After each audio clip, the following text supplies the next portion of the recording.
What's up, y'all? I'm back out here at the range on a nice sunny morning. Temperature's only supposed to hang around the high 70s today, so it should be a fantastic day to get some testing done. I've got a few good ones planned for us, and we're gonna start it out with some more fancy copper 9mm. So we got the jelly contraption set up bright and early with a couple of chronos and 2 fresh blocks of gel. First test of the day, so really nice clear picture on this one. We got a heavy clothing barrier, of course, with a layer of denim, fleece, and 2 layers of cotton t-shirt. And for this one here, we checking out some more of these XRG rounds from S&B. This time, again, it's the 9mm. Y'all know I tested the 45 ACP last week. They actually did pretty doggone good in my opinion, so hopefully these 9 will do the same. Now, the problem with this 9, well, hopefully it's not a problem, but my problem with this 9 is the fact that it's starting to get light for caliber. This is 100 grain, so definitely not as light as I have seen some of it, but I'm just always concerned when you start getting really light for caliber like this copper stuff does a lot of times,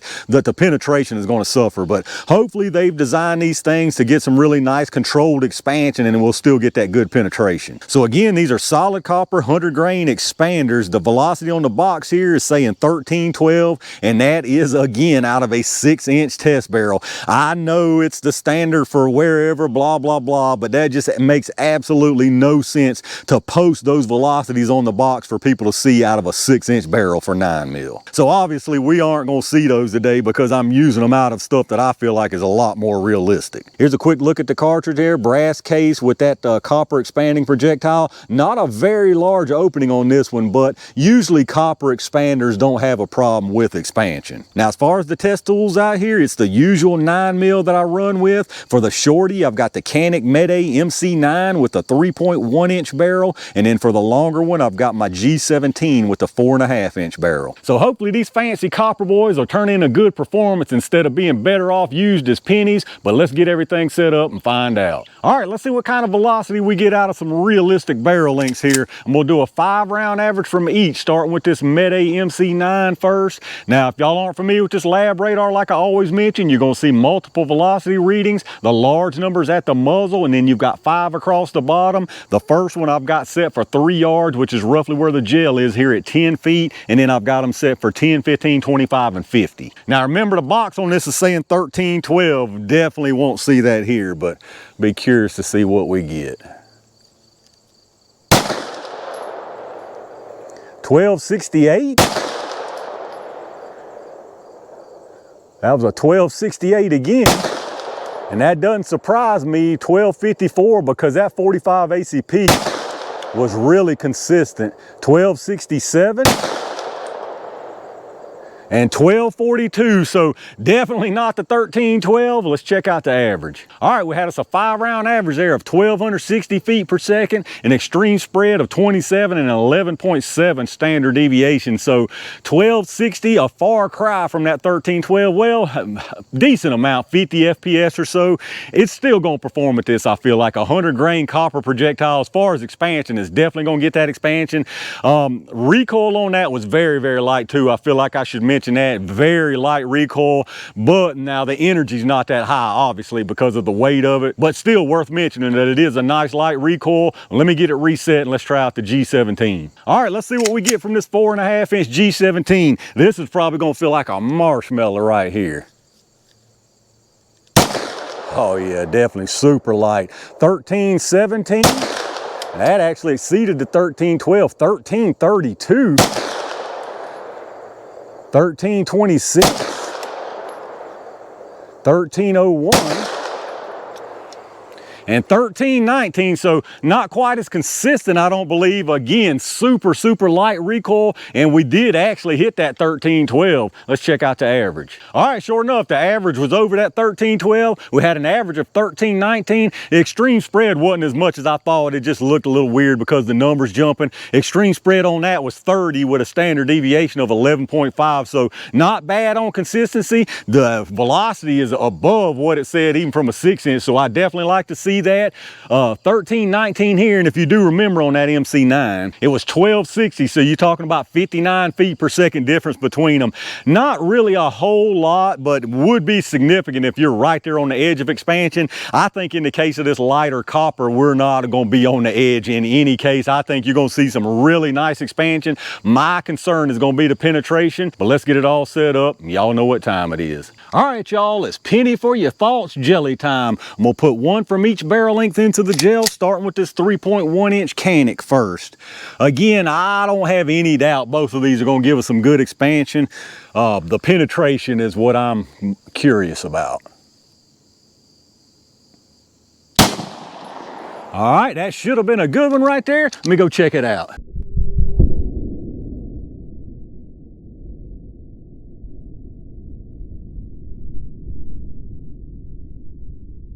All right, so far so good on this copper 9 mil. That one down there looks really nice. So this G17 should probably look about identical if this stuff holds true to what it's been doing.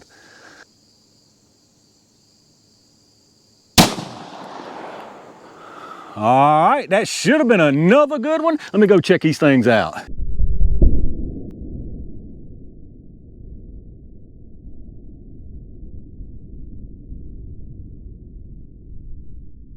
All right, let's check out what we got down here. Very, very nice performance from both of these barrel lengths as far as expansion and actually penetration on them. And they do look very, very close as far as performance. The G17 does have the edge though in every way pretty much. But the one on the top, this is the one from the 3.1 inch MC9. As you can see, it comes in here, immediate expansion. Very, very nice energy transfer, disruption all the way through the track here. And the penetration is actually much nicer than I thought it might be. It looks like you're up here around 13 inches, maybe a little bit more. And then right up under that one, of course, is the G17. Once again, immediate expansion, very, very nice energy transfer and disruption here.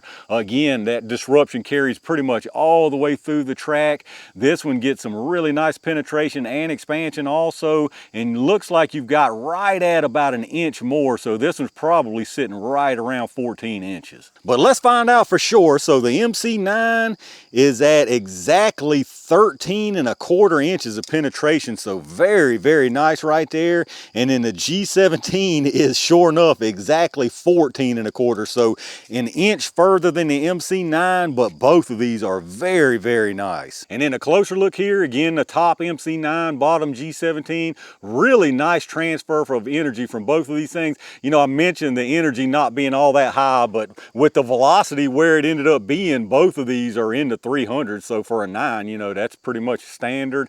And again, the recoil very, very light, but as you can see, follow them both through, and then there's your projectiles. And then from the top is one of them deals where they stacked so much on top of each other, it's kind of hard to see, but I think you can tell you got that nice disruption no matter what direction you look at it from, and then some really nice looking expansion.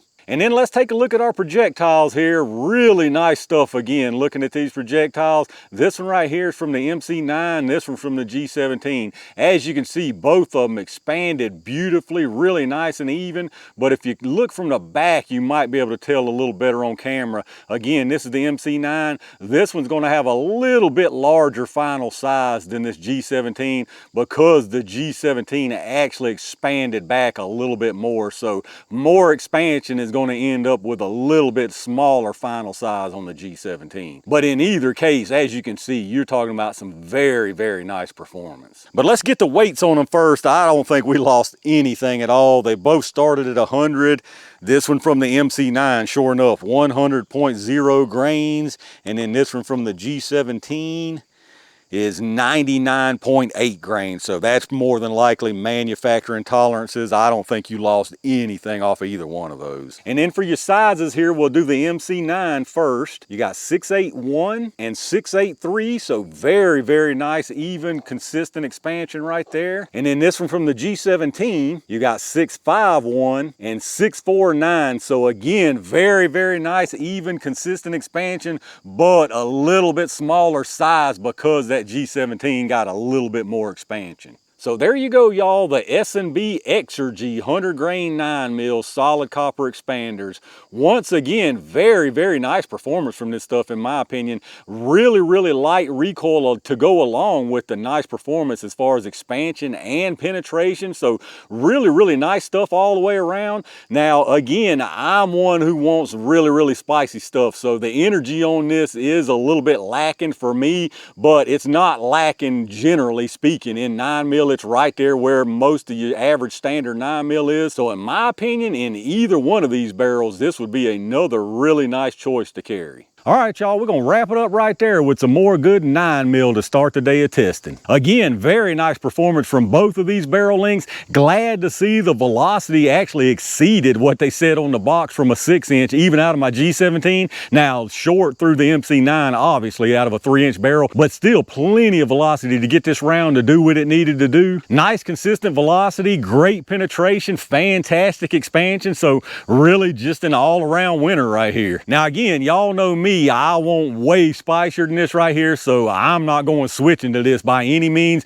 However, if this is what I had, I sure would not feel underprepared carrying it. But let me know down in the comments what y'all think about this S&B copper 9mm. Any of y'all out there carry some of this in 9mm? I've seen a few of y'all make some comments, so I feel like y'all do. Have you tested it out of any other tools? What have you noticed as far as recoil, any kind of feeding issues? Let me know down in the comments what your thoughts are. If you did enjoy the video, take a second if you would and hit that thumbs up button. Make sure you subscribe to the channel and make sure you've got those notifications turned on so you get notified when I upload stuff. Take a second, like I always remind you, and check out those affiliate links in the video description. Anything you pick up after hitting those links, I get a kickback from them toward the channel, so I really do appreciate that. Big thanks again to all my Range Gang members and every single one of y'all for supporting the channel. I've got a couple more really good ones planned for out here today, so stay on the lookout for that. And in the meantime, stay safe, stay prepared, and I'll see you soon.